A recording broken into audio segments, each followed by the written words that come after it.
Welcome to Astrovedic शाला। आज मैं चंद्रमा की जो तिथि होती है, आपका जन्म कौन से तिथि में हुआ है, उससे एसोसिएटेड कौन सी देवी है और वो नित्य देवी आपको क्या प्रदान करती है, क्या देती है, और आपको क्या ऐसा देखना है आपकी कुंडली में जिससे आपको पता चले कि ये फेवरेबल है कि नहीं है, आपके लिए फेवरेबली काम कर रहा है तिथि कि नहीं। साथ में आपको ये भी समझ में आएगा कि क्या आपकी डेस्टिनी है, क्या पर्सनालिटी है, किस तरीके से। अब जब भी हम ये बात करते हैं ना, तो सबसे पहले तो ये इम्पॉर्टेंट है जानना कि जो चंद्रमा है वो शक्ति है और जो सूर्य है वो शिव है। तो जिस तरीके से चंद्रमा यानी शक्ति शिव से दूर जाती है खुद को पहचानने के लिए शुक्ल पक्ष में, जैसे जैसे वो आगे बढ़ती है और वो खुद को जानने की कोशिश करती है, फिर जब पूर्णिमा के बाद वो स्वयं ढलती है, ठीक है, ईगो और इंडिविजुअलिटी को ख़त्म करके शिव से फिर से मिलने के लिए। तो वैसे ही हमारा खुद का भी फेज़ होता है कि हम आत्मा जब परमात्मा से दूर होती है तो वो कैसे मटेरियली खुद को जानने की कोशिश करती है, अपने वजूद को खुद को ढूंढने की कोशिश करती है। फिर उसके बाद एक फ़ेज़ आता है जहाँ से कृष्ण पक्ष शुरू होता है कि जहाँ पर वो वापस से परमात्मा की ओर देखते हैं, जानने की कोशिश करते हैं, वो जो भी बॉन्ड है, बॉन्डेजेस है, उन सबको दूर करने की कोशिश करते हैं। तो जब भी अब मैं तिथि की बात कर रही हूँ ना, तो ये तिथि बताता है कि देवी या शक्ति उस समय, उस तिथि में, मतलब उस फेज़ में शिव से वो जितने दूर है या जिस फेज़ में है, उससे पता चलेगा कि वो क्या क्रिया कर रही है, वो ऐसा क्या दे रही है, ऐसा क्या उत्पन्न कर रही है, और उस तिथि में जन्म लेने से आप पर उसका असर होता है। और वही है जो ब्लेस कर सकती है, वही है जो आपको वो एक्सपीरियंस दे सकती है। तो यहाँ पर जब हम सबसे पहली तिथि की बात करते हैं ना, तो होता है प्रतिपदा। अब जो प्रतिपदा की जो देवी है वो है कामेश्वरी। अब कामेश्वरी का अर्थ क्या होता है? कामेश्वरी यानी जो आपके जो डिज़ायर्स हैं, कि जो कामनाएं हैं, जो आपकी इच्छा है, उनकी देवी, यानी हर एक तरह की इच्छा जो आपके अंदर जब जागती है। अब कोई भी चीज़ बिना इच्छा से तो शुरू हो नहीं सकता। तो इवन जब अमावस्या के बाद जब सबसे पहले जब इच्छा होती है शक्ति की कि वो कुछ बनाए या क्रिएट करे, तो वो कामेश्वरी की इच्छा से ही होती है। वहीं जब वो ढलना शुरू करती है शिव से मिलने के लिए, तब भी वो प्रथम उन्हीं की इच्छा होती है। तो कामेश्वरी हमेशा इवन डिस्ट्रक्शन के टाइम पे यूनिवर्स के, और इवन जब शुरुआत हो रही है तब भी जिन शक्ति की आवश्यकता होती है ना, ज़रूरत होती है, वो कामेश्वरी है। इसीलिए अब डिज़ायर जो होते हैं, इच्छाएं जो होती है, वो दो तरह की होती हैं। या तो आप आगे जाओगे, या तो आप या तो फॉरवर्ड जाने का इच्छा होगा, आगे आगे बढ़ने का, या तो पीछे जाने का इच्छा होगा। तो यही वो दिखाती है, या तो वो वापस जाएंगी या तो वो नया क्रिएट कर रही होंगी। तो ये जो शक्ति है, जब कोई इस समय इनके टाइम में यानी इस तिथि में प्रतिपदा में जन्म लेता है, तो उनके अंदर भी ना एक ऐसी कला होती है कि वो कोई भी चीज़ को शुरुआत कर सकते हैं किसी भी चीज़ का, और किसी भी चीज़ का अंत भी करते हैं। यानी अगर कोई भी जो ओल्ड पैटर्न चला आ रहा होता है तो उसको भी ख़त्म करने का काम करते हैं और कुछ नई शुरुआत करते हैं वो जीवन में। वो सिर्फ मानने वालों में से नहीं होते हैं। अब यहाँ पे क्या होता है कि इन लोगों के पास शक्ति भी बहुत होती है, यानी विल पावर बहुत ज़्यादा होता है, करेज बहुत ज़्यादा होता है कुछ भी कर गुजरने का, क्योंकि वो कामनाएं जो होती है उनके अंदर, वही उनको प्रेरित करती है कुछ करने का, कुछ नया करने का। और जिसकी वजह से इनके साथ क्या होता है कि ये कुछ लेगेसी छोड़ के जाते हैं, कुछ ऐसा जो लोग इनको कभी भूल नहीं सकते। इन्होंने जो चीज़ें की है, क्या की है, उनकी वो रिकॉग्नाइज होती है वो चीज़ें। तो अपने जिस भी फील्ड में होंगे या इवन घर में भी हैं, तो वो सबसे हट के लगेगा कि वो कुछ ऐसे है जो कुछ छोड़ के जाएंगे, कुछ नया करके जाएंगे। वो नॉर्मल लाइफ जैसे कोई जीता है वैसे नहीं जीते। उसी तरीके से इनमें एक चीज़ ये भी होती है कि ये बहुत ज़्यादा ना डे ड्रीमिंग करते हैं, यानी इनके स्वप्न बहुत होते हैं, बहुत सोचते हैं, बहुत ख्वाब देखते हैं। क्योंकि अब कामनाएं, कामेश्वरी इस तिथि की देवी है, तो व्यक्ति में कामनाएं बहुत होती है, तो वो सोचते रहता है, वो बहुत ज़्यादा ड्रीम आते हैं उसको, उस ख्वाब होते हैं जिनमें वो जीना चाहता है, जिनको वो पूरा करना चाहता है। तो वो जो एक ललक होती है ना चीज़ों को पूरा करने की, वो उनमें बहुत ज़्यादा होता है, इसीलिए उनमें विल पावर बहुत पाई जाती है। साथ में क्या होता है कि अब अगर यही लोग नेगेटिव वे में अगर ये वर्क करें, यानी अगर ये किसी भी तरीके से चंद्रमा पीड़ित हो, मैलेफिक के इन्फ्लुएंस में हो, तो क्या होता है रिजल्ट कि ये लोग ना मोह में बन जाते हैं। यानी इनको मोह से छुड़ाना बहुत मुश्किल है। किसी चीज़ को पकड़ के बैठे हैं, अब वो मोह में फंस गए हैं बॉन्डेज में, क्योंकि उनका वो इच्छा है जो अगर वो नेगेटिव वे में वर्क कर रही है। लस्ट भी हो सकता है कि लस्टफुल हो जाए, क्योंकि अगर वो नेगेटिव वे में वर्क कर रहा है, तो क्योंकि वो जो डिज़ायर है वो अगर सही तरीके से बैलेंस्ड नहीं है तो वो आपको मोह के बंधन में बांध सकता है। और यहाँ पर क्या होता है कि जब भी ऐसा होता है कि वो मोह के बंधन में बनते हैं, तो खुशी, सेटिस्फैक्शन उनसे दूर हो जाती है, क्योंकि वो ख्वाब देखना चाहते हैं। अब कहीं पर भी अगर मोह होगा, एक्सपेक्टेशंस होंगी, तो वो टूटेंगी। तो वो जो एक एटीट्यूड होता है कि जिसमें वो मोह में बनते हैं, अगर वो डिटैच्ड होकर चीज़ें करते हैं, तभी वो खुश रह पाते हैं ये लोग। इसीलिए यहाँ पर ना अब इनके जो प्लैनेट है जो इससे एसोसिएटेड है ना, वो सूर्य है। सूर्य क्यों? क्योंकि जब कामेश्वरी, आप समझो कि डिज़ायर है आपका कुछ, ठीक है, कुछ इच्छाएं हैं जो आप पूरा करना चाहते हो, तो आपको अपॉर्चुनिटीज़ तो दिखनी चाहिए, आपको कुछ चीज़ें दिखनी तो चाहिए कि क्या आप कर सकते हो।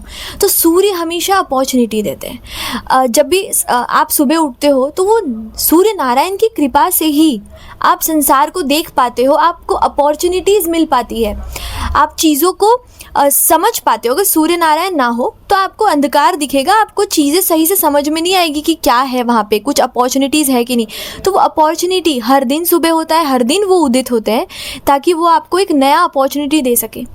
तो उसी तरीके से इसीलिए ये सूर्य से रिलेटेड है। अगर प्रतिपदा में जिनका जन्म हुआ है, उनका सूर्य उनके कुंडली में देखना बहुत ज़रूरी है कि वो कैसा है। अगर उनका सूर्य बहुत ही बलवान और सही अच्छे में प्लेस्ड हो, तो इनके लाइफ में बहुत अच्छी चीज़ें होती है फ्यूचर में। ये अपने पर्पस को फुलफ़िल कर पाते हैं जिनके लिए इनका जन्म हुआ है। इसीलिए इनका सूर्य देखना बहुत ज़रूरी है। मतलब एक सूर्य अकेला इनके पर्पस को फुलफ़िल कर सकता है, इतना स्ट्रांग होता है। अब यहाँ पर ये भी है कि अगर मान लो कि सूर्य नीच हो, फिर भंग हो रहा हो, तो ये भी दिखाता है कि शुरुआत में भले ही ना हो इन्हें समझ में आए, बट जैसे जैसे ये आगे बढ़ते हैं वैसे, तो उस तरीके से देखना है। ऐसा नहीं कि अगर एफ्लिक्टेड है तो फिर वो ख़राब नहीं, देखना है कि कुछ चीज़ें कैंसिल आउट हो रही है। अगर हो रही है तो फिर वो वैसा रिजल्ट देगा, बाद में देगा, उस समय देगा, उस मैच्योरिटी में देगा, पर देगा। अब दूसरी तिथि यानी द्वितीय तिथि में अगर किसी का जन्म हुआ है, तो उनकी जो नित्य देवी बनती है वो भगमालिनी बनती है। अब भगमालिनी से हम क्या समझते हैं कि ये द्वितीय क्यों है? क्योंकि जब आप किसी फूल को देखो, तो जब कामेश्वरी की हम बात कर रहे थे ना, तो वो उस फूल का वो स्टेज है जब वो एक कली की तरह होती है, यानी उनमें अतः जो पोटेंशियल है ना, वो था जब कामेश्वरी की हम बात कर रहे थे देवी की प्रतिपदा में। तो वहाँ पे वो कली है, उनके अंदर अतः पोटेंशियल है, पर वो भी मैनिफेस्ट नहीं हुआ है। तो जब कोई कली फूल बनती है, ठीक है, तब उस तरीके से क्या होता है, मतलब उनका जो पोटेंशियल है वो अब बदल जाता है एक तरह से मैनिफेस्टेशन में। तो उसी तरीके से जब देवी, जब शक्ति प्रतिपदा से द्वितीय में जाती है ना, तो वो बेसिकली अपने पोटेंशियल को ग्रो कर देती है। जो भी उनकी इच्छाएं हैं वो पूरी हो जाती है, तो वो मैनिफेस्ट फॉर्म में होता है, तो वो फूल की तरह होती है। तो भगमालिनी यहाँ पर उसी फूल की तरह है। और ये क्या दिखाती है कि अब अगर कोई फूल है, अगर कुछ चीज़ मैनिफेस्ट हो गया है, तो ऑफ कोर्स चीज़ें वो अट्रैक्ट करेंगे। तो जो इस तिथि में जन्म लेते हैं वो बहुत सारे वो उनमें एक अट्रैक्टिव पावर होता है, वो चीज़ों को ना नेचुरली अट्रैक्ट करते हैं वर्ल्ड को। साथ में इनके अंदर ना एक बहुत बड़ा पावर होता है चीज़ों को मैनिफेस्ट करने का। मतलब ये किसी भी चीज़ को चाहे तो उनको मैनिफेस्ट कर सकते हैं सिर्फ अपने सोचने मात्र से, कि वो क्या सोच रहे हैं, कैसे सोच रहे हैं, और वो चीज़ों को मैनिफेस्ट कर सकते हैं। जहाँ हम कामेश्वरी की बात कर रहे थे, तो वो ड्रीमिंग स्टेट में होता है कि आप जहाँ पर इच्छाएं हैं आपकी और आप कर रहे हो चीज़ें, आप सोच रहे हो और आप उसे पूरा करना चाहते हो, किसी भी चीज़ को शुरू करते हो, लेकिन जब वो चीज़ पूरा होता है ना, तो वो भगमालिनी है, यानी आप उन चीज़ों को पूरा कर सकते हो। तो एक एग्जीक्यूशन का जो पावर होता है वो बहुत अच्छा होता है जो इस तिथि में जन्म लेते हैं, यानी बहुत अच्छे से चीज़ों को एग्जीक्यूट कर सकते हैं। अब यहाँ पे क्या होता है कि अब ये नेचुरली अट्रैक्टिव भी होते हैं, लेकिन अब इसमें अगर नेगेटिव देखें ना, कि अगर ये नेगेटिवली वर्क कर रहा हो, अगर चंद्रमा पीड़ित हो, जिस तरीके से मैंने कहा प्रॉब्लमेटिक स्टेट में अगर हो चंद्रमा, तो मन सही दिशा में नहीं है, तो यहाँ पे क्या हो सकता है कि ये बेसिकली हम कह सकते हैं कि यहाँ पे ना कॉन्स्टेंटली ये लोग ना फियर, मतलब एक डर में जीते हैं कि अब कुछ हो जाएगा, अब कुछ बुरा हो सकता है, अब मेरे साथ शायद कुछ ख़राब हो जाए, ना हो। क्योंकि क्या होता है कि ये नेगेटिव सोच रहे थे, तो नेगेटिव सोच रहे हैं, अब ये वही अट्रैक्ट करेंगे। जैसे कि मैंने कहा, इनके पास मैनिफेस्टेशन का पावर है, तो ख़ास करके इन्हें बहुत ही पॉजिटिव थिंकिंग रखनी चाहिए। अब यहाँ पे क्या होता है कि ये जो जिस प्लैनेट से एसोसिएटेड है वो है चंद्रमा। अब खास बात है इस तिथि की कि इनके जो प्लैनेट है वो भी चंद्रमा ही है जिनसे ये एसोसिएट होते हैं। यानी अब इस कुंडली में चंद्रमा इतना इम्पॉर्टेंट है कि चंद्रमा डिसाइड करेगा कि आपका पर्पस फुलफिल होगा कि नहीं। इसीलिए मैंने कहा ना कि इनके लिए इनका मन स्थिर होना, कंट्रोल होना बहुत ज़रूरी है जो द्वितीय में जन्म लेते हैं। क्योंकि अब चंद्रमा क्या है कि वो जो सूर्य की जो क्रिएटिविटी होती है ना, जो शक्ति है, उससे लेकर वो खुद एक्सप्रेस करते हैं, खुद क्रिएट करती है चीज़ों को, तो वो क्रिएटिविटी उनके अंदर आती है। तो अब ये चीज़ों को क्रिएट कर सकते हैं, लेकिन इनके अंदर वो चंद्रमा सही होना चाहिए इनके चार्ट में। इसके बाद तृतीय तिथि यानी तीसरी जो तिथि है, जिनकी देवी नित्य क्लीना है। अब जो नित्य क्लीना है ना, इनके नाम से ही, इन देवी के नाम से आपको पता चलेगा जो इटर्नल, मतलब जिनकी जो मॉइस्ट नेचर है वो कभी ख़त्म नहीं होता। इसका मतलब सिंपल सा है कि आप जल का एक ऐसा स्तोत्र देख लो, ऐसा जगह जहाँ पर जल कभी ख़त्म ही नहीं हो सकता, चाहे कुछ भी हो जाए, वो है नित्य क्लीना। अब जो जल होता है, वाटर होता है, वो दिखाता क्या है? वो दिखाता है, वो फर्टिलिटी दिखाता है कि जल के होने से चीज़ें ग्रो होती हैं। जल के होने से चीज़ों को आप इमोशन समझ सकते हो, आप ब्यूटी समझ सकते हो, आप वहाँ पर सॉफ्टनेस लेकिन गहराई है उसमें, तो इसे समझ सकते हो। तो जब भी किसी का जन्म तृतीय तिथि में होता है ना, तो ये लोग सॉफ्ट नेचर होते हैं, ठीक है। इनका दिल भी बहुत सॉफ्ट होता है, बहुत नाजुक जैसा, इमोशनल स्ट्रेंथ बहुत, इमोशंस बहुत होती है इनमें, सेंसिटिविटी बहुत होती है। अब ये जो देवी है, ये लाल चंदन और लाल वस्त्र धारण करती है, तो जिससे क्या होता है, लाल चंदन यानी चंदन है, तो अब ये कूल वाइब देगा, बहुत ही ठंडा। जैसे मैंने बोला जल का स्तोत्र है, लेकिन उनमें लाइफ का फोर्स भी है। मतलब वो एक जो होता है ना, चीज़ों को आगे बढ़ाने की जो ललक होती है, वो भी। साथ में ये लोग बहुत ज़्यादा क्रिएटिव होते हैं, बहुत ज़्यादा आर्टिस्टिक होते हैं। मतलब इनमें कुछ ना कुछ ऐसा होता है कि किसी भी चीज़ में नया पुट कर सकते हैं, कुछ नया अपना चीज़ डाल सकते हैं।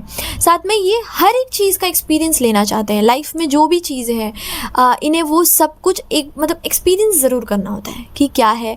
इनफैक्ट ये बहुत अच्छे पीस मेकर हो सकते हैं, बहुत अच्छा काउंसिल कर सकते हैं लोगों को, और ये अपने ही दुनिया में होते हैं, इनकी अपनी ही दुनिया चलती है जिनमें ये रहते हैं। अब यहाँ पे ना ये जो माता है, ये पाश और अंकुश लिए भी रहती है।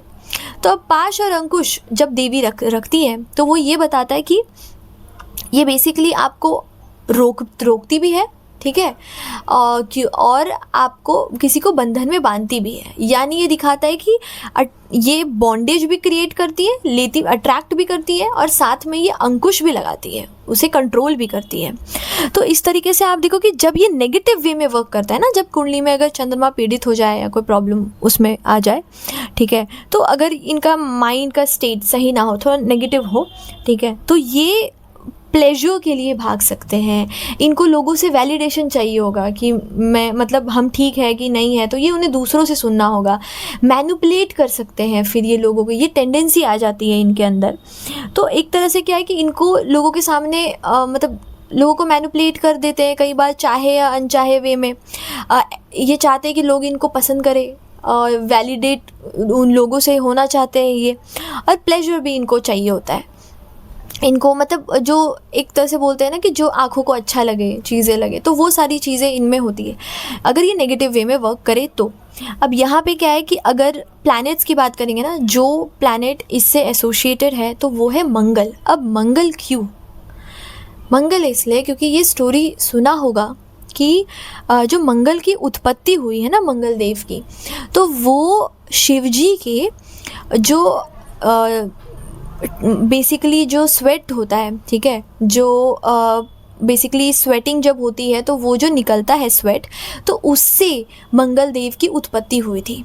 तो वो जो मॉइस्ट जो शिवजी का, क्योंकि अब वो शिवजी है, ठीक है, शिव के स्वेट से उनका जन्म हुआ है, और साथ साथ में जो नित्यक्लीना है ना माता, वो बेसिकली रस को रिप्रेजेंट करती है, क्योंकि जैसे मैंने इनके बारे में कहा ना आर्टिस्टिक, क्रिएटिव, तो ये जीवन में एक रस लाने का काम करती है। तो वो अगर आप मंगल देव की भी स्टोरी सुनोगे ना, तो उनको क्रिएटिव आर्ट में, क्रिएटिव चीज़ों में, संगीत में बहुत रुचि थी, बहुत अच्छा लगता था, और साउंड से, वाइब्रेशन से बहुत कनेक्ट करते थे।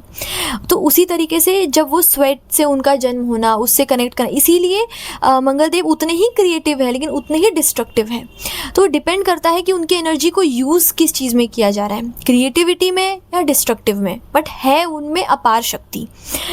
अब इसीलिए क्या होता है कि देखना ज़रूरी है कि मंगल जब इस तिथि में जन्म हो, तृतीया में, तो मंगल कैसा प्लेस्ड है। मंगल फेवरेबल करना मंगल को यहाँ ज़रूरी है आपके लिए, क्योंकि अगर मंगल सही बैठा हो तो पर्पस फुलफिल कर पाओगे आप अपने जीवन का भी। अब अगला तिथि चतुर्थी है, यानी 4th तिथि।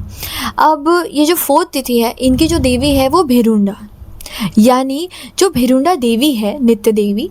अब ये जो है, अब ये बहुत ही ऐसी देवी है जो बेसिकली किसी भी तरीके के जो विश होता है उसको, उसका अंत करती है।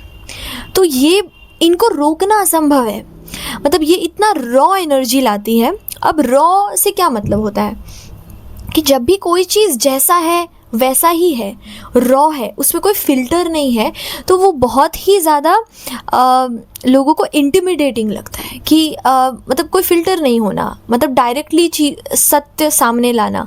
तो इसीलिए वो बहुत ही अनस्टॉपेबल, उनको कोई रोक नहीं सकता। अब जो है सत्य, बस सत्य, तो वो सत्य है। तो सत्य का जो स्वरूप है ना, वो है वो देवी का, भिरुंडा का। तो इसीलिए यहाँ पे क्या होता है, ये जो माता है ये पॉइजन को डिस्ट्रॉय करती है, यानी जो भी विष होता है ना उनका अंत करती है। अब इसीलिए क्या होता है, अब आप देखिए कि जब समुद्र मंथन हुआ था, तो उस मंथन में जब कभी भी अमृत निकला तो उससे पहले विष निकला, और विष को ग्रहण किया शिव ने, जिनको वहाँ पर रोकने का काम शक्ति ने किया था। तो अब इनके लाइफ में क्या होता है कि जब भी इन्हें अमृत मिलने वाला होता है, यानी ये जो चाहते हैं इन्हें जब मिलने वाला होता है, उससे पहले ही कुछ ऐसा लाइफ एक्सपीरियंस होना इनमें होता है कि कुछ प्रॉब्लमेटिक हो गया, कुछ ऐसी चीज़ें आ गई जिसमें अब इनको लड़ना पड़ेगा, अब इन्हें उस चीज़ को ख़त्म करना होगा, तब ये उसे पा सकते हैं। तो कुछ भी ये जो चाहते हैं उनको पाने से पहले कुछ ना कुछ ऑब्स्टेकल्स, प्रॉब्लम आ जाना, ये होता है। साथ में क्या होता है कि अब जो जैसे आप देखोगे कि जब हम सहस्रा चक्र की बात कर रहे होते हैं, तो जो अमृत होता है वो सहस्रा, यहाँ जो बिंदु है उससे हम एसोशिएट करते हैं। वहीं जब हम विष की बात करते हैं तो वो मूलाधार, जो सबसे लोएस्ट चक्र है, हम उसकी बात कर रहे होते हैं। तो जो हाईएस्ट है वहाँ वो बिंदु में वह अमृत है। तो इसी तरीके से ना कि ये देवी सिर्फ बाहर ही नहीं, अंदर भी जो विष है उसको भी, उनका भी अंत करने का काम करती है। तो इसीलिए इन लोगों के साथ क्या होता है कि ये बहुत जल्दी मतलब बहुत ही ज़्यादा लड़ने वाले होते हैं। मतलब इनके अंदर जो स्पिरिट होता है ना, जैसे मैंने बोला कि जब भी कुछ पाने वाले होंगे तब कुछ प्रॉब्लम होगा, लेकिन इनके अंदर फाइटिंग स्पिरिट भी बहुत होती है कि ये सोचेंगे कि नहीं, हम इससे भी लड़ लेंगे, चीज़ें कर लेंगे, मतलब स्पिरिट बहुत ज़्यादा होती है। साथ में ये लोगों की हेल्प करते हैं। हेल्प करने का मतलब है कि ये लोगों के जो प्रॉब्लम्स है, जैसे ये माता डिस्ट्रॉय करती है पॉइजन को, तो ये भी लोगों को हेल्प करते हैं उनके प्रॉब्लम्स को निकालने के लिए। वो जिस प्रॉब्लम में है, जिस चीज़ों में है, उसको निकालने का भी काम ये करते हैं। अब यहाँ क्या है ना कि अगर ये सही ढंग से, मान लो इनका चंद्रमा पीड़ित हो अथवा सही ना हो, तो ये नेगेटिव वे में अगर काम किया, ठीक है, नेगेटिव वे में अगर इन्होंने किया, तो इनके साथ क्या होता है कि इनको गुस्सा कंट्रोल नहीं होगा, और ये थोड़े से ना कंट्रोलिंग नेचर के हो जाएंगे, डोमिनेट करने वाले हो जाएंगे।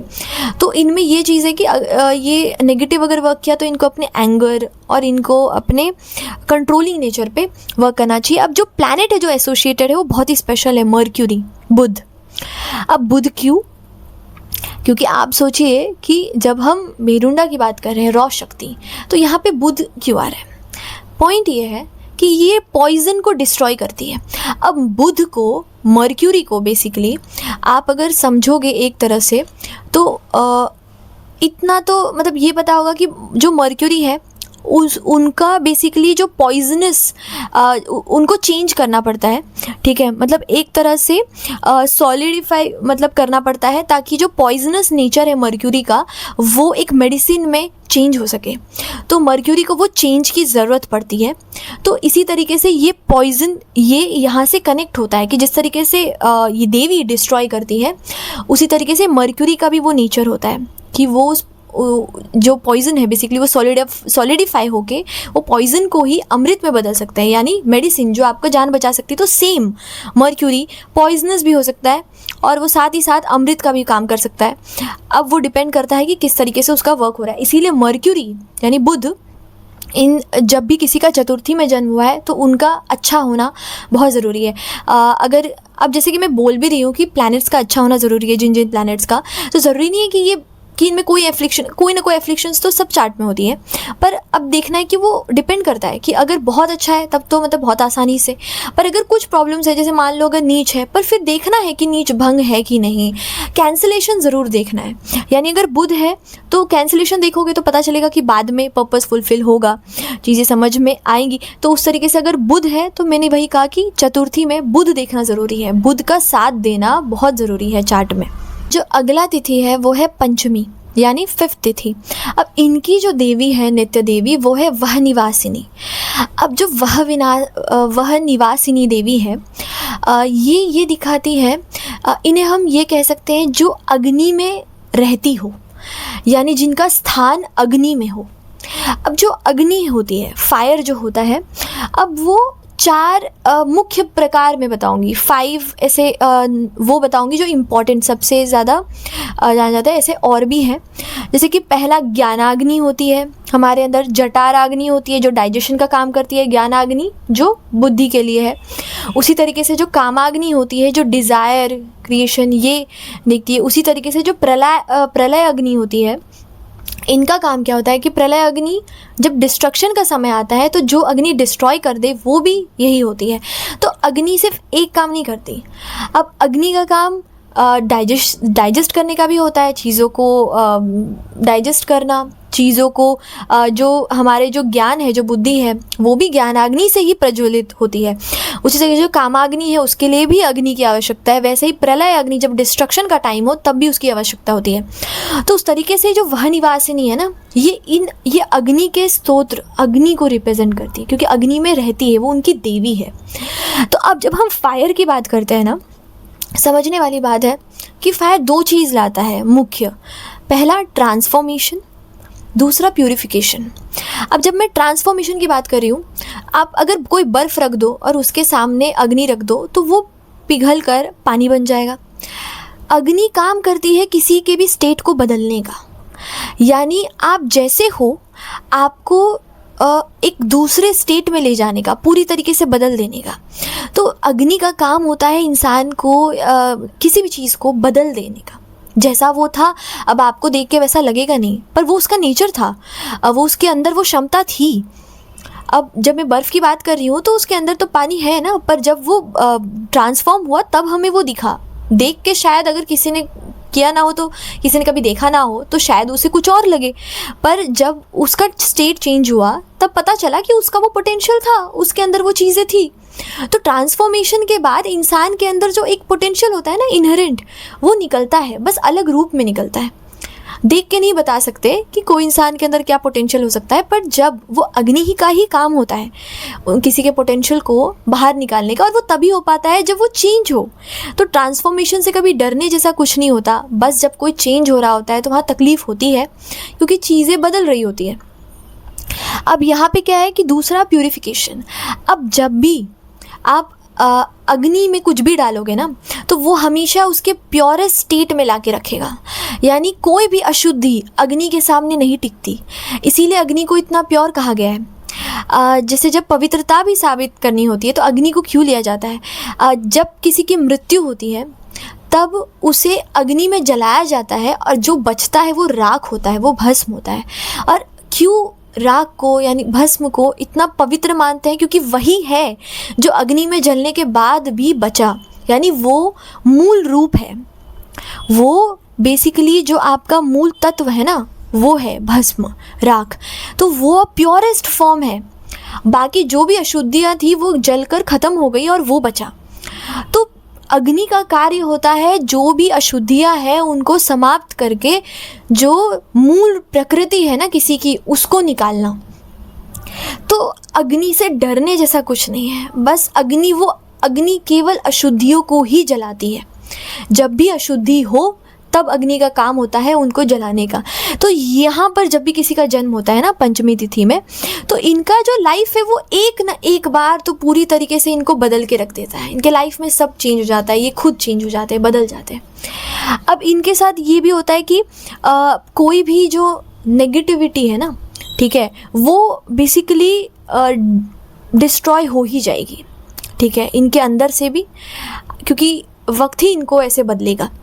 साथ में ये जो देवी है ना, ये गोल्ड कलर आप देखोगे, साथ में इनके क्लोथ भी उसी रंग के होते हैं और रूबी पहना होता है। तो इनके साथ क्या होता है कि इनको ना अच्छा लगता है जब लोग इनको फॉलो करते हैं। तो इनको अच्छा लगता है जब लोग इनकी सुनते हैं, जब लोग इनको फॉलो करते हैं, इनके जो थिंकिंग है उनको अप्रिशिएट करते हैं, उनको रिस्पेक्ट करते हैं। और ये बहुत ज़्यादा मल्टीटास्कर होते हैं। ये देवी के 8 भुजाएं हैं। तो ये लोग भी ना बहुत ज़्यादा मल्टीटास्क कर सकते हैं, एक साथ कई चीज़ें कर सकते हैं। अब ये जब नेगेटिव वे में काम करता है ना, तो इनके लाइफ में क्या होता है कि पंचमी तिथि में अगर किसी का चंद्रमा पीड़ित हो जाए तो ये नेगेटिव वे में ऐसे काम करते हैं। ये कई बार जजमेंटल हो सकते हैं, उस हिसाब में कई बार ऐसा डिसीजन ले सकते हैं जो बहुत जल्दबाजी में ले लिया हो। तो इन्हें ये चीज़ों का ध्यान देना चाहिए। अब जो प्लैनेट है ना जो इनसे एसोसिएटेड है वो गुरु है, जुपिटर।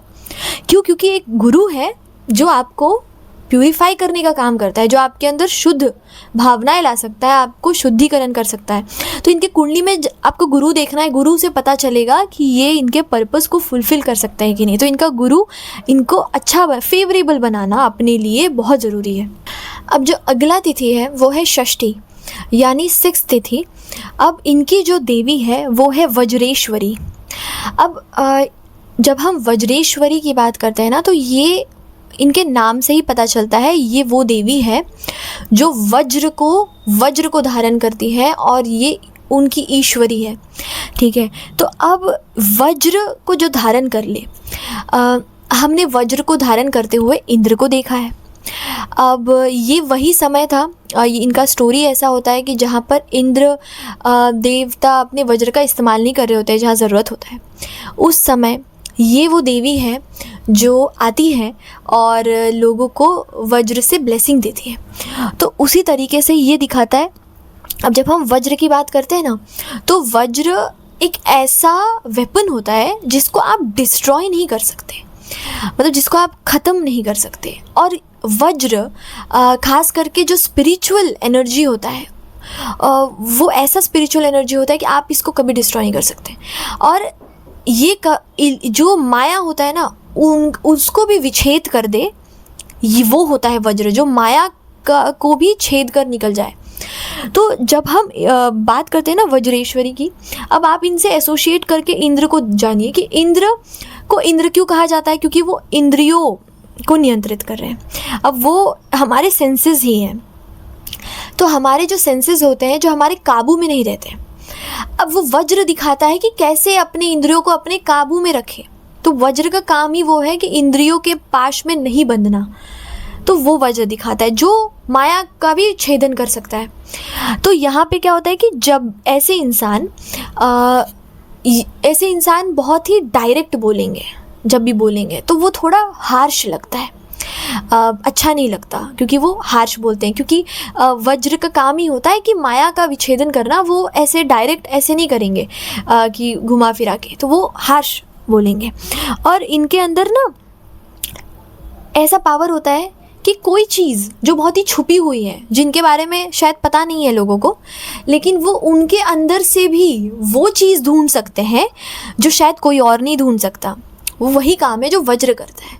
वज्र भी माया का विच्छेदन करके अंदर से जो भी पोटेंशियल है उसको निकालता है, जो चीज़ें हैं। क्योंकि जब इंद्रदेव की हम बात करते हैं तो इंद्रदेव जब वज्र का प्रहार, उनको ऐसे दिखाया जाता है कि जब वो वज्र का प्रहार करते हैं आकाश पे तो वहाँ से वर्षा होती है। तो जो पोटेंशियल है आकाश का वो जल देना वर्षा करना, वो पोटेंशियल वो वज्र से निकलता है। उसी तरीके से ये जहाँ पर कुछ चीज़ें दिख नहीं रही है कि कुछ पॉसिबिलिटी है, वहाँ पे भी ये वो चीज़ों को निकाल सकते हैं। तो इनके अंदर वो शक्ति होती है इन लोगों के अंदर। अब जिनका जैसे षष्ठी में अगर किसी का जन्म है तो ये भी होता है कि इनको जो लगता है कि सही है, अब ये उस पर स्टिक रहते हैं, अब वो उससे निकलते नहीं जल्दी, इनको चेंज करना मुश्किल होता है क्योंकि ये रिजिड होते हैं वज्र की तरह। तो अब इनमें अगर नेगेटिव वे में आ गया ना, अगर ये चीज़ कि चंद्रमा अगर पीड़ित हो गया और ये अगर नेगेटिव वे में आ गया तो इनके साथ कुछ रिलेशनशिप में इश्यूज़ हो सकता है। क्योंकि अब ऐसा है कि रिलेशनशिप में बहुत ज़्यादा डिप्लोमेटिक वे में बिहेव करना होता है, तो वहाँ पे प्रॉब्लम्स इनको आ सकते हैं उस वे में, अगर ये नेगेटिव वे में वर्क कर रहा हो तो। साथ ही साथ इनको चीज़ें सिर्फ ब्लैक एंड वाइट में दिखने लगता है। अगर ये नेगेटिव वे में हो रहा है, ब्लैक एंड वाइट, अभी ग्रे शेड नहीं देखते हैं, तो डायरेक्ट या तो अच्छा है या तो बुरा है, जबकि कई बार ज़रूरत होती है। अब जब मैं प्लैनेट की बात कर रही हूँ ना कि ये कौन सा प्लैनेट से एसोसिएट है, तो ये शुक्र से एसोसिएटेड है, वीनस से। अब वीनस से क्यों, क्या कनेक्शन है कि जहाँ मैं वज्र की बात कर रही हूँ वहाँ मैं शुक्र की बात कर रही हूँ, शुक्र प्लैनेट क्यों?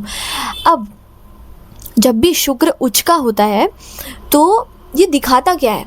जब भी आप किसी के चार्ट में, कुंडली में भी शुक्र उच्च का देखोगे तो आप एक चीज़ देखोगे कि इनको कभी भी ना जैसे शुक्र उच्च हुआ या तो नीच होगा।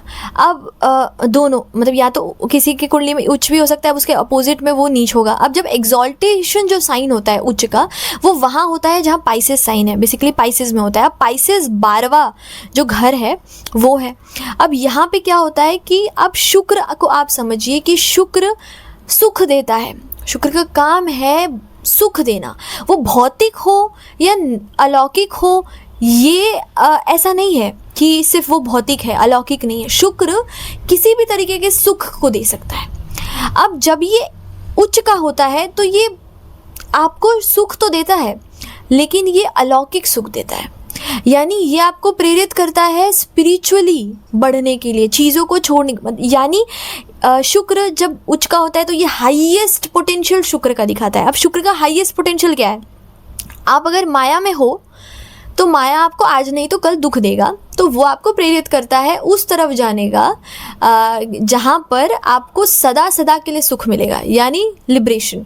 तो जब आप डिटैच्ड हो जाते हो तो जो आप सुख अनुभव करते हो, इसीलिए इनके लाइफ में ऐसे ऐसे चीज़ें होती है जब शुक्र उच्च होता है कि उनको डिटैच्ड फीलिंग आ जाएगी बाद में, क्योंकि जब उनके साथ वैसी चीज़ें होती है। तो जब ये उच्च का होता है तो ये दिखाता है कि आपको अलौकिक सुख की प्राप्ति होगी, क्योंकि शुक्र उच्च है। तो शुक्र आपको कोई शुक्र की जो पोटेंशियल है वो इतनी बढ़ चुकी है कि वो आपको हाईएस्ट सुख देगा। अब वो चीज़ें किसी को अच्छी लग सकती है, नहीं लग सकती है। और वही जब नीच का होता है तो वो आपको भौतिक संसार में सुख देता है। तो उसी तरीके से क्या है कि जब शुक्र यहाँ पे उच्च हो रहा है तो ये क्यों ऐसा दिखा रहा है? मैंने कहा ना, वज्र यानी जो माया का विच्छेदन कर दे। तो जब शुक्र है और वो उच्च है तो वो मतलब मैं ये नहीं कह रही कि चार्ट में शुक्र उच्च होना चाहिए, मैं कह रही हूँ शुक्र जब हाईएस्ट पोटेंशियल में होता है तो वो भी माया का विच्छेदन ही करता है, तो वो भी आपको हाईएस्ट जो सुख है वो देता है। इसीलिए वज्र को यहाँ पे वज्रेश्वरी, ये जो प्लैनेट है ये शुक्र। अब जो भी पंचमी तिथि को जन्म लेते हैं उनके कुंडली में शुक्र का फेवरेबल होना उनके लिए ज़रूरी है। अगर शुक्र फेवरेबल होगा तो ये अपने पर्पस को फुलफिल कर पाएंगे सही तरीके से। अब नेक्स्ट तिथि है सप्तमी यानी 7th तिथि। अब इनकी जो देवी है वो है शिवदूती। अब जो शिवदूती है इनके नाम से क्या पता चलता है? अब ये वो है जो शिव को दूत बना के भेजती है। जब शुंभ और निशुंभ, यानी जब शुंभ और निशुंभ से संग्राम हो रहा था तो उस समय माता के अंदर से शिवदूती बाहर निकली थी और उन्होंने शिव को कहा था कि आप दूत बनकर जाइए शुंभ निशुंभ के पास और उनको एक आखिरी मौका दीजिए। तो ये वो स्वरूप है माता का, जब वो माता के अंदर से निकलती है और वो कहती है शिव को दूध बना के भेजती है। तो ये बहुत ही ज़्यादा फियर्स, मतलब माता का वो फॉर्म है जब वो बहुत क्रोधित थी, लेकिन फिर भी उनके अंदर वो डिसीजन लेने का कैपेबिलिटी था कि जल्दबाजी में चीज़ें नहीं कर रही थी, वो उस समय भी एक मौका दे रही थी, शिव को दूध बना के भेज रही थी। अब यहाँ क्या होता है ना कि शिवदूती की जब हम बात करते हैं तो ये लोगों के साथ क्या होता है कि ये कभी भी ना, ये लोग जब भी कुछ चीज़ें करते हैं या बोलते हैं, ठीक है, तो इनका जो कॉन्शियसनेस है वो इनको मैसेज देता है higher purpose, cosmic, basically universe का जो हायर पर्पस होता है ना, उनको करने का काम करते हैं ये।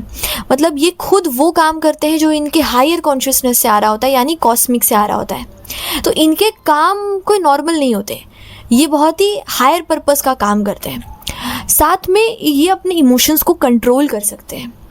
अब यहाँ पे ये चीज़ इसलिए भी है क्योंकि शिव को हम कॉन्शियसनेस, हायर कॉन्शियसनेस समझते हैं। शक्ति जो होती है वो एनर्जी होती है, डायनामिक, जो काम करती है। अब यहाँ पे वो नहीं हो रहा। यहाँ पे जो कॉन्शियसनेस है शिव, उनको कह रही है माता कि आप दूध बन के जाइए। यानी यहाँ पे शक्ति जो है वो कह रही है, वो बैठी है, और जो शिव है, जो कॉन्शियस, जो ऑब्जर्व करते हैं, वो जाकर कार्य कर रहे हैं। तो इनका जो कॉन्शियसनेस है ना, वो डायरेक्टली काम करता है, वो डायरेक्टली वर्क करता है।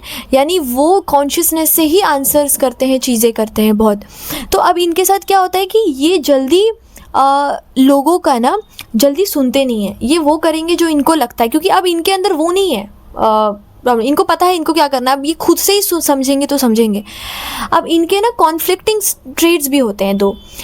ये मतलब दो डुअलिटी में जी सकते हैं। तो इनके अंदर ये चीज़ होता है कि एक तो एक रूप होगा इनका और एक दूसरा रूप होगा, जो एक दूसरे से मटेरियलिस्टिक और स्पिरिचुअल, तो दोनों रूप को लेके चलते हैं ये।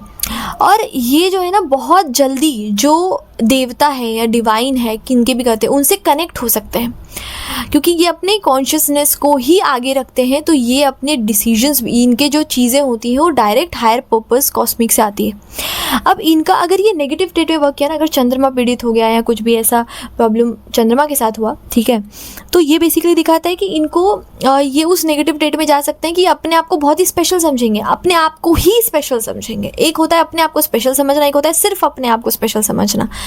और ये इनको ऐसा लगेगा कि इनको सब पता है, इनको हर एक चीज़ें पता है, तो इनको वो चीज़ फील होगी अगर वैसा प्रॉब्लम है तो, नेगेटिव वे में वर्क कर रहा है तो। अब यहाँ क्या होता है कि ये जो बेसिकली आपका सप्तमी तिथि है, इनके जो प्लैनेट है जिनको रूल करती हैं, तो वो है शनि, सैटर्न। अब सैटर्न जो है, शनि देव जो है, वो बेसिकली जस्टिस देने का काम करते हैं। जो भी न्याय होता है, ठीक है, जो भी चीज़ें जैसे करनी चाहिए वैसे। तो इसीलिए इनके चार्ट में आपको ये देखना ज़रूरी है कि शनि देव का प्लेसमेंट अच्छा हो। अगर वो अच्छा है तो इनका पर्पस फुलफ़िल होगा, क्योंकि इनके लिए ये ज़रूरी होता है कि जब हम शिवदूती के बारे में भी समझते हैं तो ये बहुत ही फेयर डील करते हैं, जैसे शनि करते हैं, शनिदेव करते हैं कि जस्टिस होना चाहिए। तो उसी तरीके से उन्होंने युद्ध से भी पहले दूध बना के भेजा ताकि वो सही तरीके से कोई डिसीजन ले सके डायरेक्टली चीज़ें। तो उसी तरीके से शनिदेव वो ह्यूमिलिटी दिखाता है एक तरह से। तो इसीलिए शनि का इनके कुंडली में अच्छा होना ज़रूरी है, फेवरेबल होना ज़रूरी है। तो ये 7 नित्य देवियाँ हैं, 7 तिथि, जिनके बारे में आज हमने थोड़ी सी बातें की। नेक्स्ट वीडियो में पार्ट 2 में मैं आगे की जो तिथि है और नित्य देवियाँ हैं उनके बारे में बात करूँगी।